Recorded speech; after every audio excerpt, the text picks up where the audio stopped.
किसी की नजर मुझ पर पड़े ना पड़े,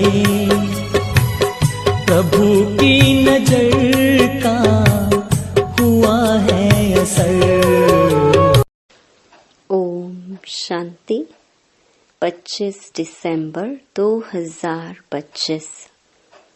बाबा के महावाक्य। मीठे बच्चे, तुम बहुत समय के बाद फिर से बाप से मिले हो, इसलिए तुम बहुत बहुत सिकी लधे हो। प्रश्न, अपनी स्थिति को एकरस बनाने का साधन क्या है?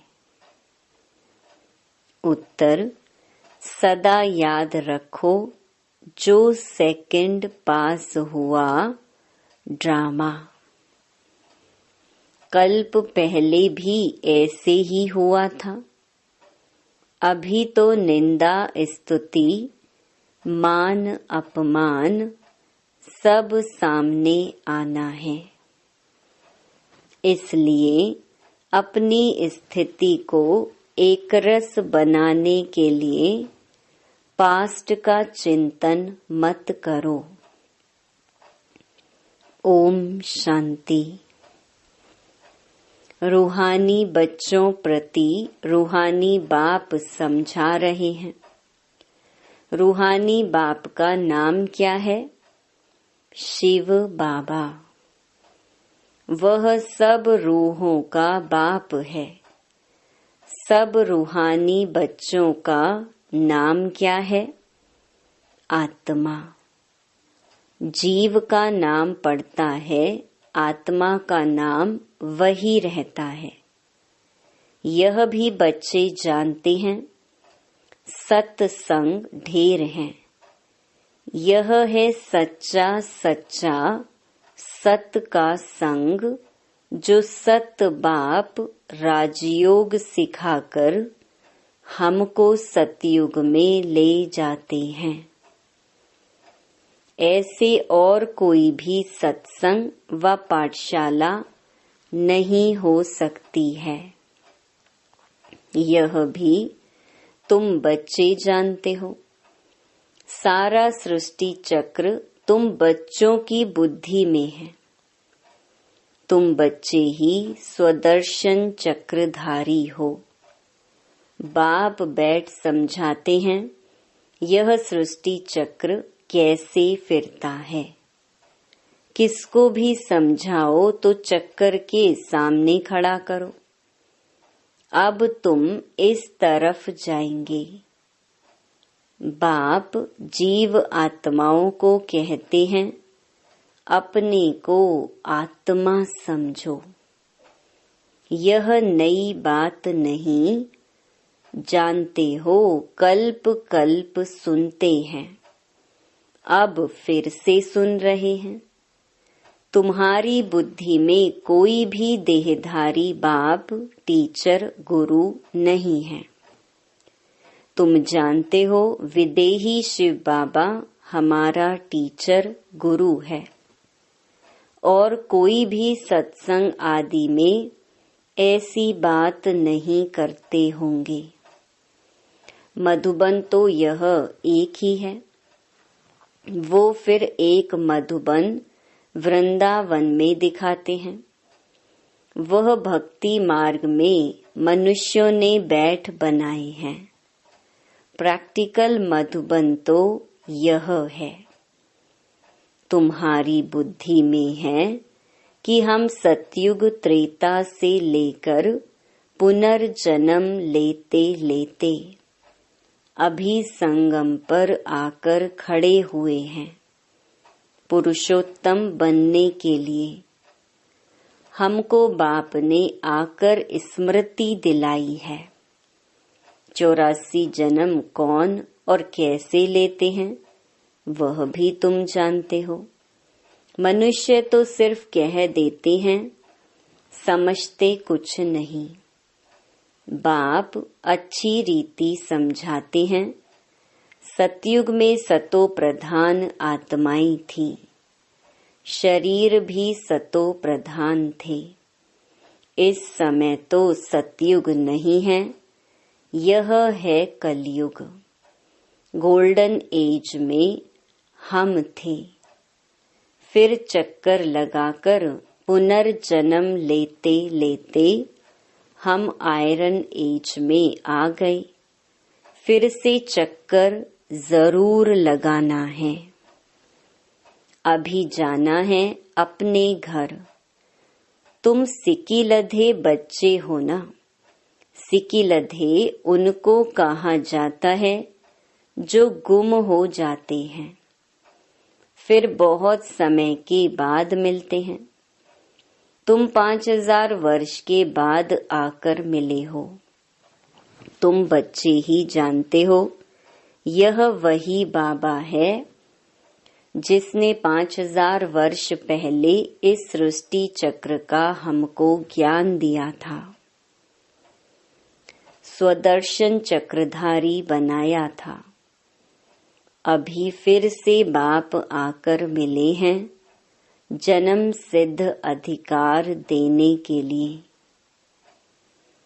यहाँ बाप रियलाइज कराते हैं, इसमें आत्मा के 84 जन्मों की भी रियलाइजेशन आ जाती है। यह सब बाप बैठ समझाते हैं, जैसे 5000 वर्ष पहले भी समझाया था। मनुष्य को देवता या कंगाल को सिरताज बनाने के लिए। तुम समझते हो हमने 84 पुनर्जन्म लिए हैं। जिन्होंने नहीं लिए हैं वह यहाँ सीखने के लिए आएंगे भी नहीं। कोई थोड़ा समझेंगे, नंबरवार तो होते हैं ना। अपने अपने घर गृहस्थ में रहना है, सब तो यहाँ नहीं आकर बैठेंगे। रिफ्रेश होने वह आएंगे जिनको बहुत अच्छा पद पाना होगा। कम पद वाले जास्ती पुरुषार्थ भी नहीं करेंगे। यह ज्ञान ऐसा है, थोड़ा भी पुरुषार्थ किया तो वह व्यर्थ नहीं जाएगा। सजा खाकर आ जाएंगे। पुरुषार्थ अच्छा करते तो सजा भी कम होती। याद की यात्रा बिगर विकर्म विनाश नहीं होंगे।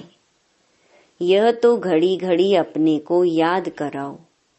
कोई भी मनुष्य मिले, पहले तो उनको यह समझाना है, अपने को आत्मा समझो। यह नाम तो पीछे शरीर पर मिले हैं। किसको बुलाएंगे शरीर के नाम पर? इस संगम पर ही बेहद का बाप रूहानी बच्चों को बुलाते हैं। तुम कहेंगे रूहानी बाप आया है। बाप कहेंगे रूहानी बच्चे। पहले रूह फिर बच्चों का नाम लेते हैं। रूहानी बच्चों तुम समझते हो, रूहानी बाप क्या समझाते हैं? तुम्हारी बुद्धि जानती है शिव बाबा इस भागीरथ पर विराजमान है। हमको वही सहज राजयोग सिखा रहे हैं और कोई मनुष्य मात्र नहीं जिसमें बाप आकर राजयोग सिखाए। वह बाप आते ही हैं पुरुषोत्तम संगम युग पर, और कोई भी मनुष्य कभी ऐसे कह न सके, समझा न सके। यह भी तुम जानते हो, यह शिक्षा कोई इस बाप की नहीं। इनको तो यह मालूम नहीं था कि कलयुग खत्म हो, सतयुग आना है। इनका अब कोई देहधारी गुरु नहीं है, और तो सब मनुष्य मात्र कहेंगे हमारा फलाना गुरु है। फलाना ज्योति ज्योत समाया, सबके देहधारी गुरु हैं। धर्म स्थापक भी देहधारी हैं। यह धर्म किसने स्थापन किया? परम पिता परमात्मा त्रिमूर्ति शिव बाबा ने ब्रह्मा द्वारा स्थापन किया है। इनके शरीर का नाम ब्रह्मा है। क्रिश्चियन लोग कहेंगे क्राइस्ट ने यह धर्म स्थापन किया। वह तो देहधारी है, चित्र भी है। इस धर्म के स्थापक का चित्र क्या दिखाएंगे? शिव का ही दिखाएंगे। शिव के चित्र भी कोई बड़े कोई छोटे बनाते हैं। है तो वह बिंदी ही, नाम रूप भी है परंतु अव्यक्त है। इन आँखों से ही नहीं देख सकते। शिव बाबा तुम बच्चों को राज्य भाग्य देकर गए हैं, तब तो याद करते हैं ना। शिव बाबा कहते हैं मन मना भव, मुझ एक बाप को याद करो। किसकी स्तुति नहीं करनी है। आत्मा की बुद्धि में कोई देह याद ना आए। यह अच्छी रीति समझने की बात है। हमको शिव बाबा पढ़ाते हैं, सारा दिन यह रिपीट करते रहो। शिव भगवानुवाच, पहले पहले तो अल्फ ही समझना पड़े। यह पक्का नहीं किया और बेते बताई तो कुछ भी बुद्धि में बैठेगा नहीं। कोई कह देते यह बात तो राइट है, कोई कहते इस समझने में तो टाइम चाहिए, कोई कहते विचार करेंगे। किस्म किस्म के आते हैं। यह है नई बात। परमपिता परमात्मा शिव आत्माओं को बैठ पढ़ाते हैं। विचार चलता है, क्या करें जो मनुष्यों को यह समझ में आ जाए। शिव ही ज्ञान का सागर है। आत्मा को ज्ञान का सागर कैसे कहते हैं जिसको शरीर ही नहीं है। ज्ञान का सागर है तो जरूर कभी ज्ञान सुनाया है, तब तो उनको ज्ञान सागर कहते हैं। ऐसे ही क्यों कहेंगे? कोई बहुत पढ़ते हैं तो कहा जाता है यह तो बहुत वेद शास्त्र पढ़े हैं, इसीलिए शास्त्री अथवा विद्वान कहा जाता है। बाप को ज्ञान का सागर अथॉरिटी कहा जाता है। जरूर होकर गए हैं। पहले तो पूछना चाहिए अभी कलयुग है या सतयुग, नई दुनिया है या पुरानी दुनिया। एम ऑब्जेक्ट तो तुम्हारे सामने खड़ा है। यह लक्ष्मी नारायण अगर होते तो उन्हों का राज्य होता। यह पुरानी दुनिया कंगालपना ही नहीं होता। अभी तो सिर्फ इन्हों के चित्र हैं।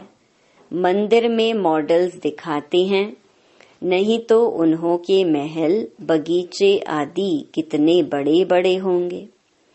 सिर्फ मंदिर में थोड़े ही रहते होंगे। प्रेसिडेंट का मकान कितना बड़ा है।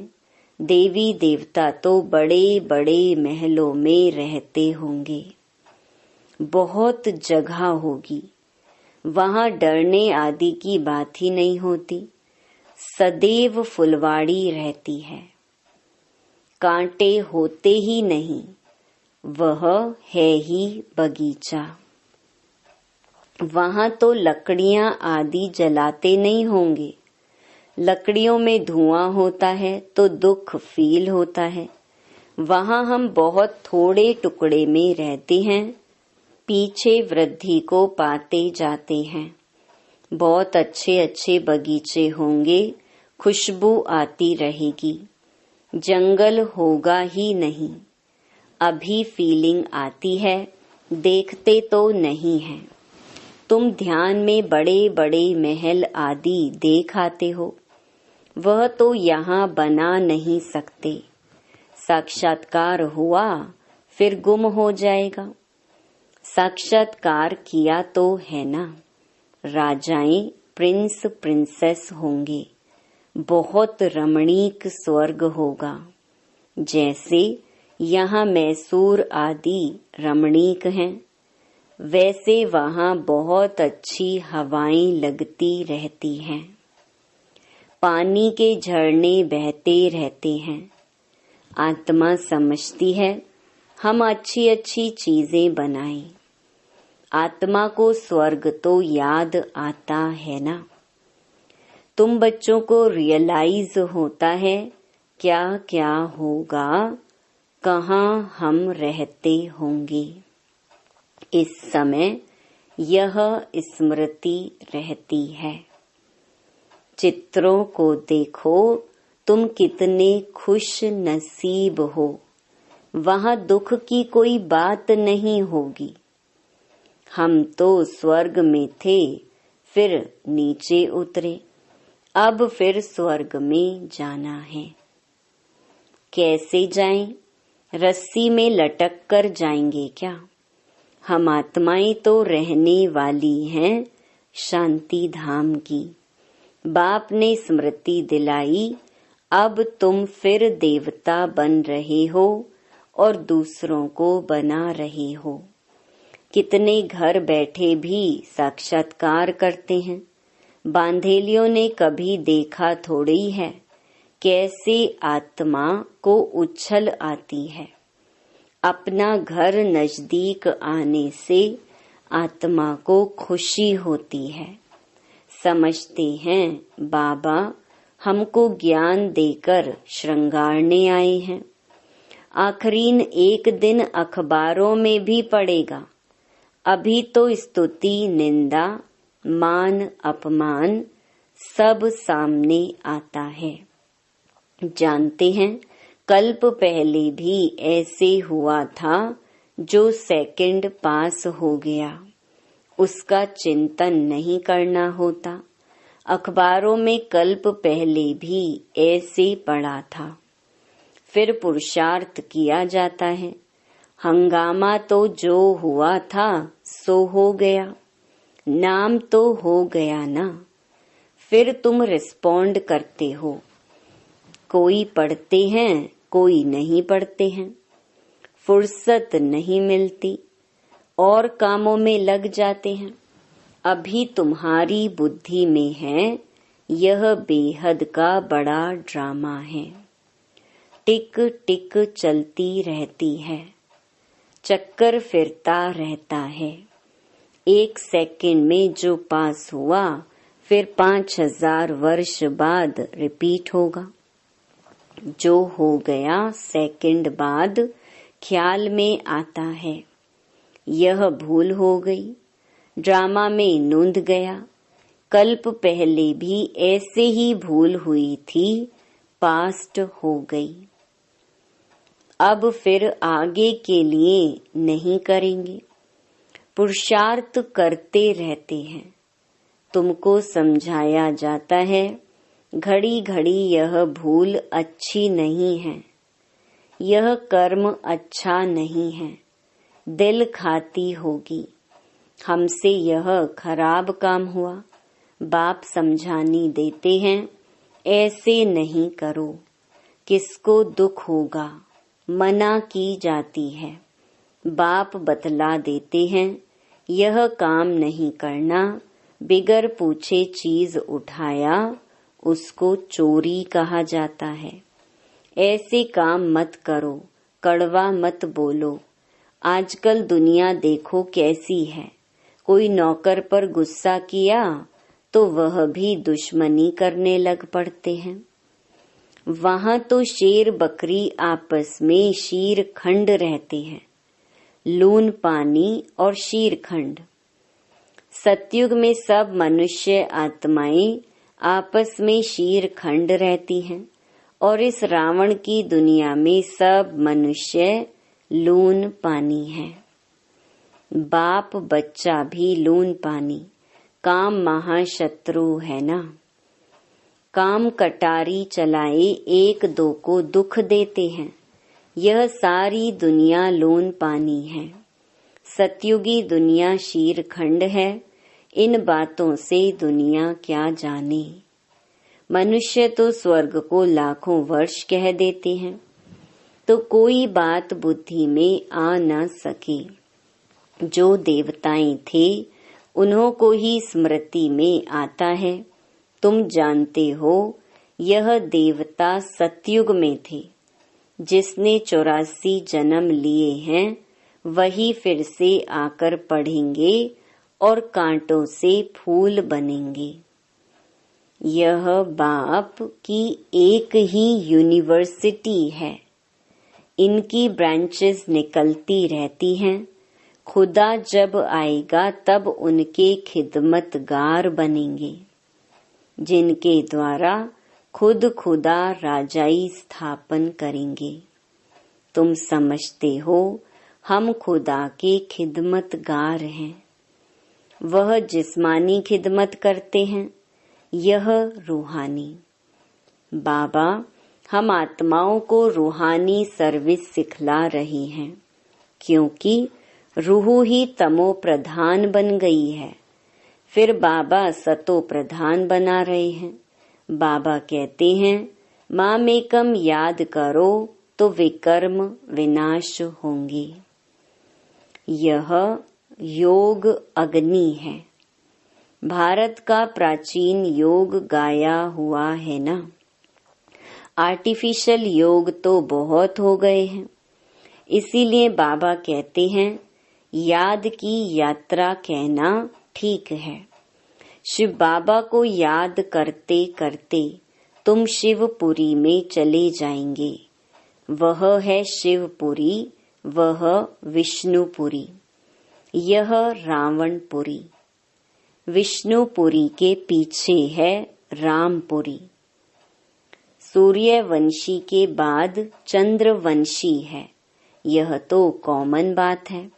आधा कल्प सतयुग त्रेता, आधा कल्प द्वापर कलयुग। अभी तुम संगम पर हो। यह भी सिर्फ तुम जानते हो। जो अच्छी रीति धारणा करते हैं वह दूसरे को भी समझाते हैं। हम पुरुषोत्तम संगम युग पर हैं।